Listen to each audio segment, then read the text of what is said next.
नमस्ते, अभिवादन आपका इनोसेंट इन्वेस्टर के इस नए वीडियो में आपके लिए डिस्क्लेमर्स के बाद बात करेंगे टाटा मोटर्स की तूफानी तेजी, बहुत ही बड़ा वॉल्यूम। जी हाँ, बड़ा वॉल्यूम इसलिए क्योंकि अगर आप देखोगे जो एक अचानक से मोमेंटम आ गया था टाटा मोटर्स में यहाँ पर और यहाँ पर, उसके बाद अगर आप देखोगे आज का वॉल्यूम हाईएस्ट वॉल्यूम है और ये चीज़ें बहुत पॉजिटिव वे में टाटा मोटर्स को सपोर्ट कर रही हैं। स्टॉक अभी 0.8% के आसपास की तेज़ी बनाकर ट्रेड कर रहा है 327-28 के लेवल पर। क्या करना चाहिए वहाँ मैं आपको समझाऊंगा, लेकिन इससे पहले कुछ बातें आपसे करूंगा। ठीक, कुछ बातें इसलिए बहुत ध्यान से समझिएगा।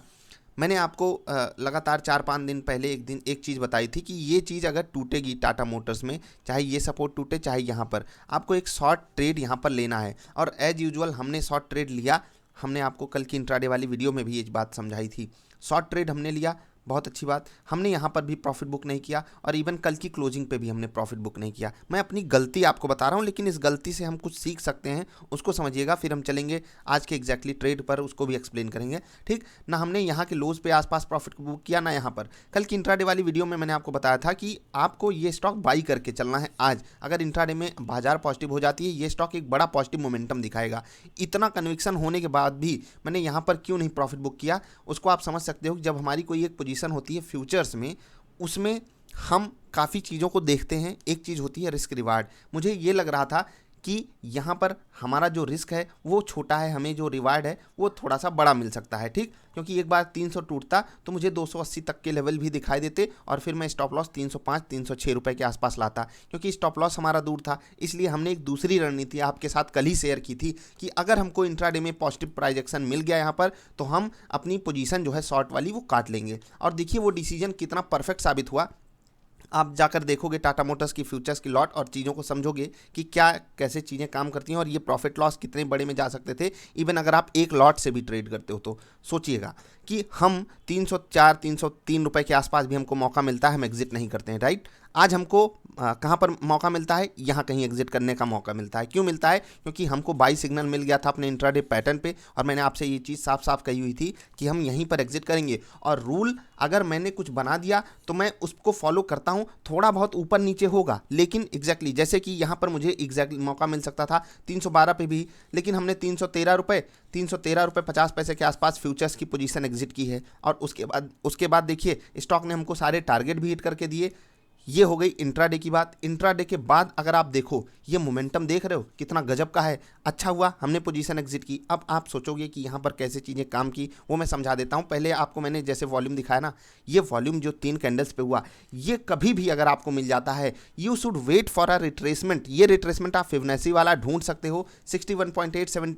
ये चीज़ मतलब आप जाकर देखोगे तो आपको खुद समझ में आएगा फिबोनाची का रिट्रेसमेंट कितने कितने परसेंटेज लेवल्स पे होता है। आपको पता है कि बड़े प्लेयर्स ने यहाँ तक दबा कर माल खरीदा है। राइट, अब आपको एक गिरावट का इंतजार करना है, चाहे वो गिरावट वॉल्यूम के साथ ना भी आए चलेगा। ये गिरावट आई आपके साथ, अब इस गिरावट में आपको धीरे धीरे एक्यूमुलेशन करना है। ऐसा नहीं कि आप किसी भी मतलब इसी कैंडल पे खरीद ले या यहाँ पर या यहाँ पर, आप नहीं डिकोड कर सकते कि कौन से रिट्रेसमेंट पे सपोर्ट लेगा। हो सकता है कभी कभी 50% का भी रिट्रेसमेंट हो जाता है। देख लीजिए यहाँ से यहाँ तक के जो मोमेंटम हुआ 50% का रिट्रेसमेंट यहाँ तक आ रहा था, लेकिन यहाँ तक नहीं, स्टॉक यहीं से रिवर्स कर गया। हमें इतनी बड़ी उम्मीद नहीं थी, हम थोड़े से ऊपर वाले रिट्रेसमेंट पे ही अपना बाई ट्रेड भी ले लिए और जो हमारा सेल ट्रेड था उसको हमने एग्जिट किया, जो भी हमारा प्रॉफिट बन रहा था। क्यों एग्जिट किया वो कल की वीडियो में मैंने इंट्राडे वाली एक्सप्लेन की हुई है। अब आप सोचिए कि टाटा मोटर्स में हमारा बाई साइड का ट्रेड कितना परफेक्ट साबित हुआ और कल जो मैंने आपके साथ डेटा शेयर किया था वो कितना परफेक्ट साबित हुआ। ये रोज नहीं साबित होगा, यहाँ पर चीज़ें गलत भी होती हैं। अगर आप इंट्राडे वाली वीडियो फॉलो भी करते होगे तो आपको एक चीज़ जरूर पता होगी कि हमारी गलतियाँ भी होती हैं।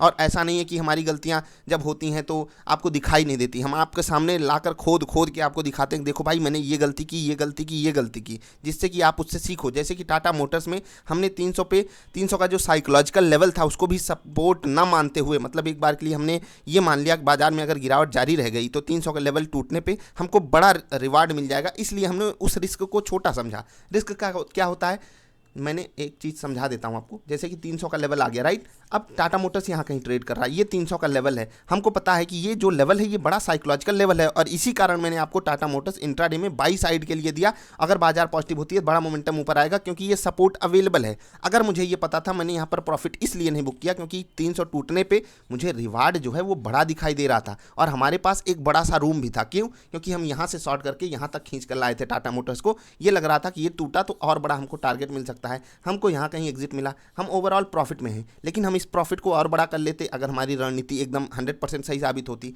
लेकिन आप देखिए प्लान ए के बाद प्लान बी काम आया, यही चीज़ मैं आपको समझाना चाहता हूँ। खैर अब बात करेंगे स्पेशली टाटा मोटर्स की। अब आप देख पा रहे होगे कि टाटा मोटर्स वापस अपने रेजिस्टेंस लेवल पे जाकर खड़ा है। ये चीज़ें मैंने आपको पिछली बार भी एक्सप्लेन की हुई हैं वीडियोज़ में। 322, 326, 328, 330 ये अलग अलग लेवल के रेजिस्टेंस हैं। अब आप सोचोगे कि ये अजीब अजीब से रेजिस्टेंस आप बता रहे हो, इतने दूर दूर के रेजिस्टेंस। जी हाँ भाई, जब कोई स्टॉक हाईली वोलाटाइल होता है, जब किसी स्टॉक का बीटा हाई हो जाता है, वहाँ पर जो रेजिस्टेंस लेवल होता है वो सिग्निफिकेंटली बड़ा हो जाता है। मतलब कि ये एक जोन बन जाती है, ये एक सपोर्ट जोन है। जैसे कि इसके लिए 300 से 305 का लेवल अब एक बड़ा सपोर्ट बनकर आ गया है। आपको ये बात पता होनी चाहिए, ठीक है। 5 रुपये का मतलब 1.5% की एक जोन है जहाँ पर इसको सपोर्ट मिलना है, उस जोन में आपको ट्रेड लेना है। वैसे ही यहाँ पर भी एक 1.5 से 2% की जोन है जहाँ पर आपको रेजिस्टेंस फेस होगा। अब ये चीज़ें आपको खुद से डिकोड करनी है कि आपको ट्रेड किस बेस पे लेना है।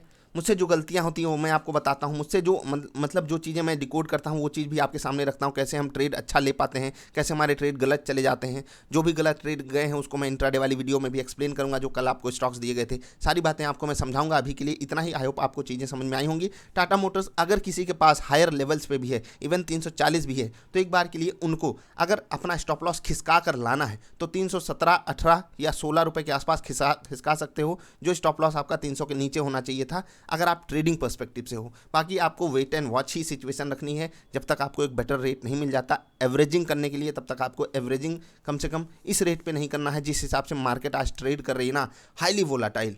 टाटा मोटर्स चलिए वोलाटाइल तो है, ये स्टॉक एज यूजुअल पहले से ही वोलाटाइल है, लेकिन आज मार्केट गजब की चाल दिखा रही है हमको, और यही इसी की एक्सपेक्टेशन थी मुझे कल भी। जैसे कि मैंने आपसे कहा भी था कि एक ट्रेंडिंग मार्केट के बाद मार्केट एक जोन में रहना पसंद करेगी। हो सकता है ये चीज़ें हों आपके साथ, तो थोड़ा सा अलर्ट मोड में ही आपको रहना चाहिए। अभी बाजार जो सिर्फ 1% के आसपास मोमेंटम दिखाई है, इवन वहाँ से आधा % का करेक्शन भी बाजार में आ गया है। लेकिन टाटा मोटर्स में फंडामेंटली क्या कोई रीजन है जो टाटा मोटर्स 325 पे आकर ट्रेड करने लगा 300 से सीधे खिसक करके? तो उसको मैं समझाऊंगा आपको।